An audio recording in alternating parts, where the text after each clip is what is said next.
Today I did this activity with one of my students, and I want to talk about some of the things I did to support them through it because it was a challenge. It's your usual word chain, but what made it more challenging was I still just changed one sound for every new word, but I went from short vowel to long vowel. And so because of that, sometimes the sound that changed wasn't necessarily the letter that changed. So this was kind of tricky, so I wanted to show you how I went about doing it. So the first one was done for us. We have snake. The next one, the clue was a light meal, and the word was snack. Now let's take a look at the sounds. Snake, s, n, a, k. Now let's look at snack, s, n, a, k. Which sound changed? This sound changed right here. It went from a to a. So now let's take a look at what happens. So if we have snake, I'm just gonna write right below it, we have snake, and then we go for snack. Again, these two are pretty easy, and we know that I remind my student by saying what sound spells a, and it's a. Woo. So even though the sound changed from a to a, the letter stayed the same.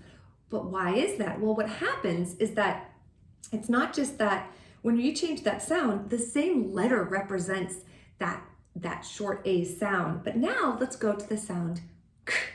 And there's two things that happen. First of all, we don't need that E because that A is a short vowel. But we have to now apply an orthographic rule to figure out what letter spells k. So how I guided my student was I said, what's this last sound? This last sound is k.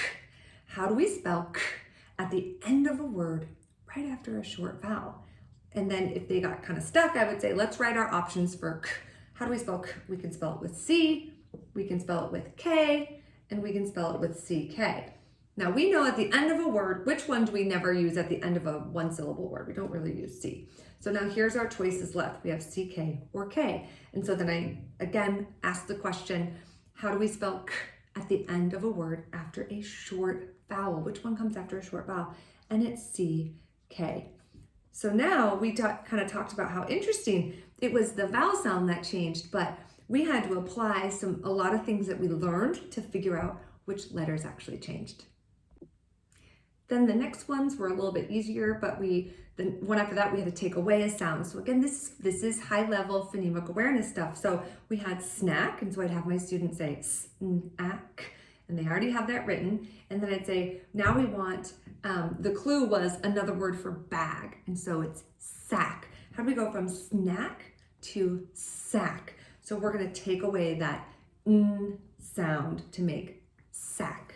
Snack, sack. And now let's connect it to letters. So we wrote it down. I wrote it here first, and then he wrote it on his paper. And then the next one was a little bit easier. We go from sack to back. So he was able to quickly say, okay, we took this one away and we put a new one in. We put in S and we connected it to the letters. Then we went back to another challenging one. We have back. Our next clue is to cook in the oven, and that is bake. So back, b-a-k, bake, b-a-k.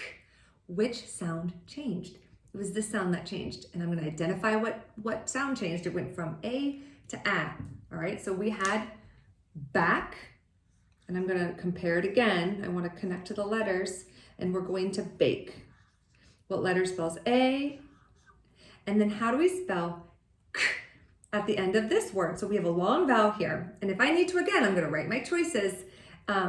We don't ever have CK after a long vowel, so it's going to be K. And then how do we make that A say its name in this word?